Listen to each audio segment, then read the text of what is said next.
Muy buen día, queridos hermanos. Pues ya seguimos caminando en esta cuarta semana de Pascua, en este jueves 25 de abril, jueves de esta cuarta semana de Pascua, en la que las lecturas cambian un poco. Dejamos por ahí los Hechos de los Apóstoles y dejamos a Juan en el Evangelio para ver ahora la primera carta de Pedro en la primera lectura y el Evangelio de San Marcos en el Evangelio. ¿Por qué? Porque hoy celebramos una fiesta especial, San Marcos Evangelista. Y siempre que se presenta una fiesta de un apóstol o de un evangelista, pues es una fiesta importante para nosotros. Eh, y hoy, pues bueno, no es la excepción. La primera lectura es de la primera carta de Pedro, capítulo 5, versículos de 5 al 14. Y aquí viene una frase que yo siempre en el bautismo la recuerdo cuando bautizo a niños, porque hay una parte del bautismo. Yo siempre en los bautizos empiezo desde la entrada en la puerta y explico cada parte del bautizo, de dónde viene o su importancia. Y, por ejemplo, hay una parte que se llama oración de exorcismo y unción prebautismal. En esa es cuando se les unge con aceite el pecho, pero se hace una oración de exorcismo en la que se pide que proteja el Señor a este niño, que dice que va a enfrentarse durante su vida a los ataques del maligno. Y siempre le recuerdo esta frase de la primera carta de Pedro. Dice, el diablo, dice, estén alerta y no se dejen de sorprender, porque su enemigo el diablo, como un león rugiente, anda buscando a quien devorar. Y entonces hacemos esa oración para que el Espíritu Santo, para que el Señor proteja a este bebé de esos ataques del enemigo. Pero aquí nos dice a nosotros que ya somos grandes, ¿cómo podemos empezar a defendernos de esto? Dice, resístanle con la firmeza de la fe, sabiendo que sus hermanos dispersos por el mundo soportan los mismos sufrimientos de ustedes.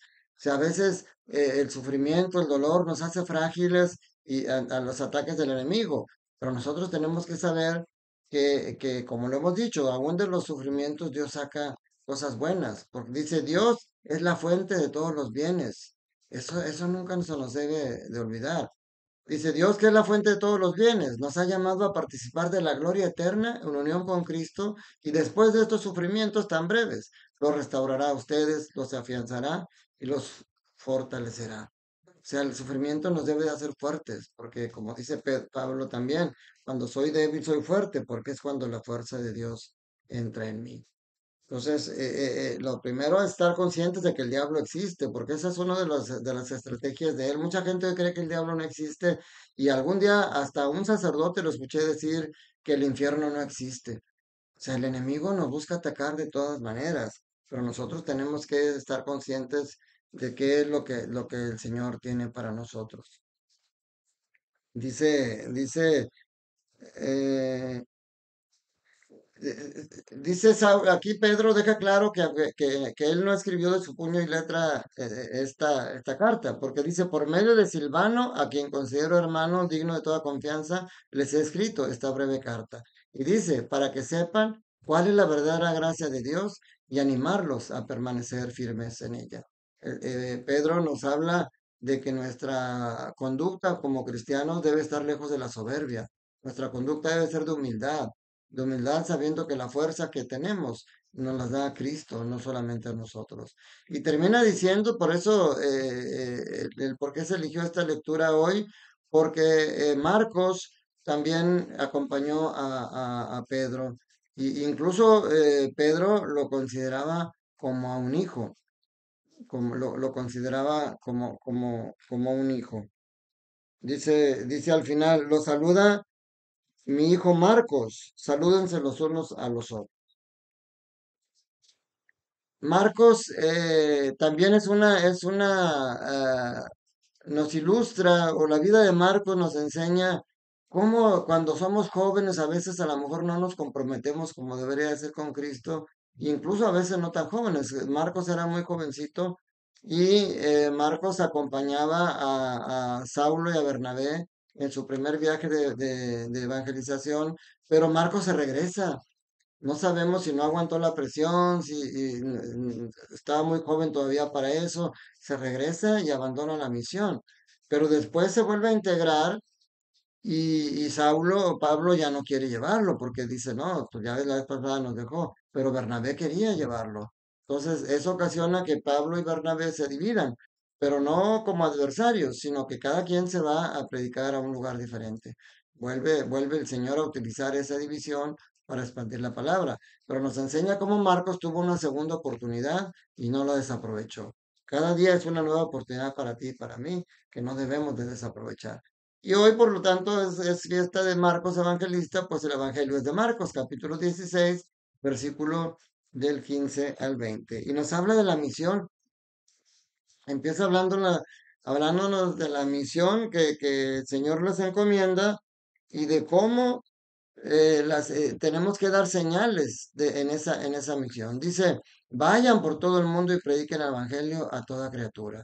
El que crea y se bautiza se salvará, el que se resista a creer será condenado. Pero luego dice, estos son los milagros que acompañarán a los que hayan creído. O sea, lo que decíamos ayer o antier. O sea, si yo tuve una conversión y digo que ahora sigo al Señor, tiene que haber comportamientos que atestiguen. Aquí ellos, como son los apóstoles, son enviados y las señales son más prodigiosas que las que nosotros podemos hacer aparentemente. Y ahorita les digo por qué aparentemente. Porque les dice, hablarán lenguas, bueno, arrojarán demonios en mi nombre, hablarán lenguas nuevas, cogerán serpientes en sus manos, y si beben veneno mortal, no les hará daño. Impondrán las manos a los enfermos y estos quedarán sanos. Y tú puedes decir, no, pues esto yo no lo puedo hacer.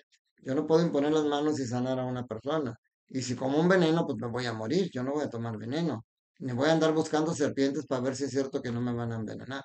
Claro que no. O sea, no podemos ver literalmente esto. Pero dice, arrojarán demonios en mi nombre. Y eso sí lo puedes hacer.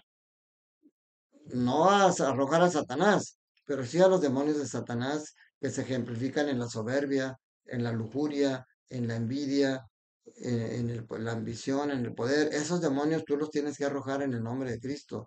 Arrojarlos de ti y poder ayudar a que otra persona los arrojen. Hablar lenguas nuevas, lo que decíamos ayer también, creo. Decíamos que qué palabras salen de tu boca. Hay personas que se la pasan hablando maldiciones hablando de malas palabras que insultativas, y que eres un pen, y eres un cab, y de cada 10 palabras, 8 son de esas. Hay palabras que sí que hablan solamente de agresión, hay palabras que hablan de lujuria, hay personas que hablan, bueno, tú puedes hablar una lengua nueva, que es la lengua del amor. O sea, si tú hablas la lengua del amor, estás hablando esa lengua nueva que Jesús quiere que hables. Sobre todo que la hables con tus acciones. Cuando tú maltratas a tus hijos, cuando tú maltratas a tu esposa, estás hablando de palabras del diablo, que a través de tus acciones. Pero cuando tú dejas eso y le das un ambiente de amor y de paz a tu familia, estás hablando de la palabra de Dios. Entonces, y dice al final, el Señor Jesús, después de hablarle, subió al cielo y está sentado a la derecha de Dios. Ellos fueron y proclamaron el Evangelio por todas partes, y el Señor actuaba en ellos y confirmaba su predicación con los milagros que hacían. Tú tienes que tomar la decisión, mi hermano, y el Señor va a hablar en tu nombre. El Señor va a hablar en tus palabras. El Señor va a actuar junto contigo, porque Él prometió, yo estaré con ustedes todos los días hasta el final de los tiempos. Si te has alejado de Dios, haz lo que Marcos, regresa, Él te está esperando con los brazos abiertos. El Señor te ama tanto que bueno, lo hemos dicho, lo dijimos durante toda la cuaresma y el Señor lo ha recordado en el libro de los Hechos de los Apóstoles en esta Pascua. El Señor te ama tanto que subió a la cruz por ti y está desde ahí, ahora en el trono de Dios, sentado a la derecha del Padre, como Esteban lo vio. Desde ahí está dirigiéndote a través de tu Santo Espíritu. Pero tú eres el que tienes que, es como cuando vas en el coche y vas a un lugar donde no conoces, pues si pones el GPS te va a indicar por dónde debes de ir, el Waze o las tantas aplicaciones que hay. Pero si tú vas por tu cuenta, te puedes perder. El Espíritu Santo es como ese Waze, como ese GPS que va dirigiendo tu vida.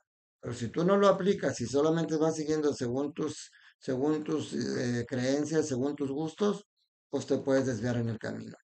Y si ya te desviaste, regresa, mete reversa, endereza el camino y sigue a Jesús, que es el único camino que conduce al Padre.